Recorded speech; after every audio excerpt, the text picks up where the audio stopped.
E aí galera do Lura-Língua, aqui é o Fabrício Carraro de novo, e no vídeo de hoje a gente vai ver o prefixo over em inglês. O que significa, o que ele muda em outras palavras, então bora lá. Bom, voltando aqui pro vídeo, o prefixo over em inglês, é sobre isso que a gente vai falar aqui hoje. E o que é esse prefixo over? O que são prefixos, na verdade? São geralmente coisas que a gente adiciona ao começo de uma palavra, e aí isso pode geralmente mudar o significado da palavra também. A gente pode pegar no português, por exemplo, você tem a palavra animado, e aí você tem o prefixo des, que é um prefixo geralmente para coisas negativas, e aí você pode formar com essa palavra animado e esse prefixo, você forma a palavra desanimado, ou seja, você formou uma nova palavra com um significado diferente só colocando uma coisa na frente ali, colocando um prefixo.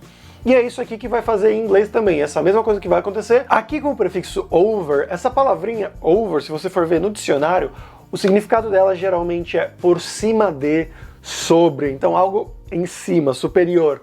E aqui quando a gente usa ela como prefixo para um verbo, geralmente, mas pode ser para um substantivo também, isso aqui vai formar uma coisa, vai dar uma ideia de excesso, de uma coisa que foi demais, além do que deveria ter sido, além do normal. E aí tem alguns verbos, algumas palavras principais que são as mais comuns de serem combinadas com esse prefixo over para criar uma nova palavra. A gente vai ver as 5 principais aqui nesse vídeo de hoje. A gente pode começar com a mais fácil, a mais tranquila, que é o verbo to sleep, que significa dormir.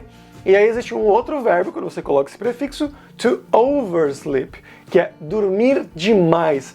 Você dormiu e passou o horário, você tinha lá um alarme, só que o alarme não funcionou, você dormiu demais e chegou atrasado no trabalho, por exemplo. Você pode dar exatamente esse exemplo.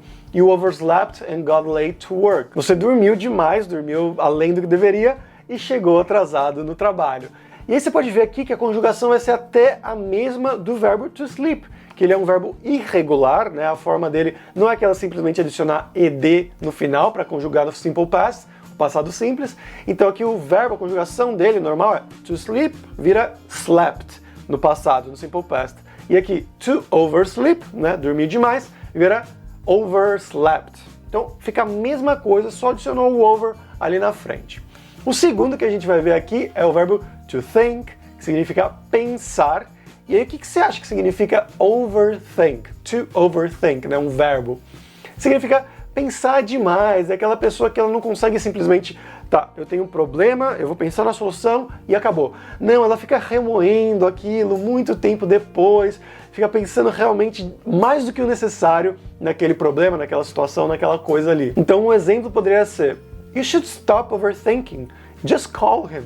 Então você deveria parar de pensar demais, deveria parar de overthink, né? Simplesmente liga para ele, só liga para ele e pronto. É aquela pessoa que fica pensando, ai, não sei se eu tenho que ligar, porque talvez vão pensar que eu pensei alguma coisa, enfim, você entende do que eu tô falando, é a pessoa que fica remoendo muito, pensando muito alguma coisa, em vez de simplesmente fazer e acabar logo com aquilo. Então esse é o verbo to overthink.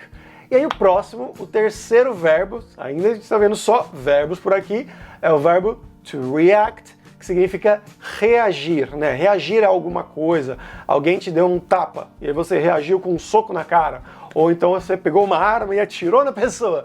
Isso seria exatamente um bom exemplo aqui desse verbo com o prefixo over, to overreact. Que é reagir além da conta, reagir excessivamente, né? Então, por exemplo, a pessoa falou, você é feio, bobo, chato e cara de melão. E você pegou uma arma e deu um tiro na cara dela. Aí você teve uma overreaction, né? Você teve uma reação muito além do necessário, muito acima do que era o esperado, que seria talvez falar, você também, você é chato, não sei o quê. Então, essa é a coisa que ele vai fazer com esse verbo to react. E esse é um verbo bem comum em discussões amorosas, né, entre um casal, discussões no trabalho, não importa. Então alguém fala alguma coisa, ou fez alguma coisa errada, e aí outra pessoa começa a fazer um escândalo, quebrar coisas, ou gritar, e aí você fala, wow, you're overreacting. Você está reagindo muito além do necessário, muito além do normal. O normal seria você simplesmente ficar bravo, ficar num canto, mas você está fazendo um escândalo aqui. Algo mais ou menos nesse sentido, esse seria o verbo to overreact, que aí você ganhou de graça o substantivo, que seria uma reação, é uma reaction, e aí uma super reação, uma reação exacerbada seria uma overreaction, que a gente também pode usar aqui no substantivo, não só para o verbo. A quarta palavrinha aqui vai ser um verbo também, o verbo to charge, que ele tem alguns significados, mas a gente vai ver aqui no significado de cobrar, né, de uma transação financeira. Então você foi no bar, por exemplo, você comprou 3 cervejas, você e seus amigos compraram 3 cervejas, e aí na hora de pagar a conta, você vai olhar lá, tá cobrando 4 ou 5 cervejas. Você fala, não, ele cobrou, tá cobrando além do que a gente pediu, tá cobrando além do necessário. Não, he's overcharging us. Ele tá nos sobrecobrando, né? Se fosse uma tradução um pouco mais capenga em português, mas é isso, ele tá cobrando demais. Você pode falar isso sobre um banco também, isso é completamente, acontece todos os dias, as pessoas falam, my bank is overcharging me. O meu banco está me sobrecobrando, está cobrando muito além do que deveria cobrar.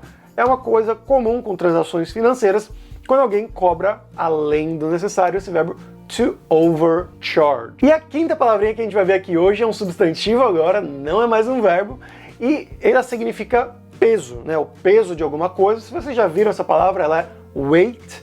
Ela escreve meio estranho, né? Com a GHT, mas a pronúncia é weight. E aí você vai olhar, ok, tá? Eu tenho overweight, que seria um overweight, sobrepeso, né? A gente tem até essa palavra em português, um sobrepeso. Então você pode dizer, I'm a little overweight, I have to start eating better.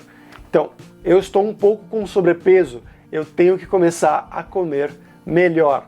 Então aqui, essas foram as 5 palavras, né? 4 verbos e uma palavra no substantivo, que são mais comuns de se combinarem com over, mas elas não são as únicas. Tem várias outras, tem load, tem do, tem até um artigo lá no blog da Loura Língua que vocês podem ver, está um pouco mais completo até do que esse vídeo, tem mais exemplos, você pode só ir lá no blog da Loura Língua e checar isso com a gente, beleza?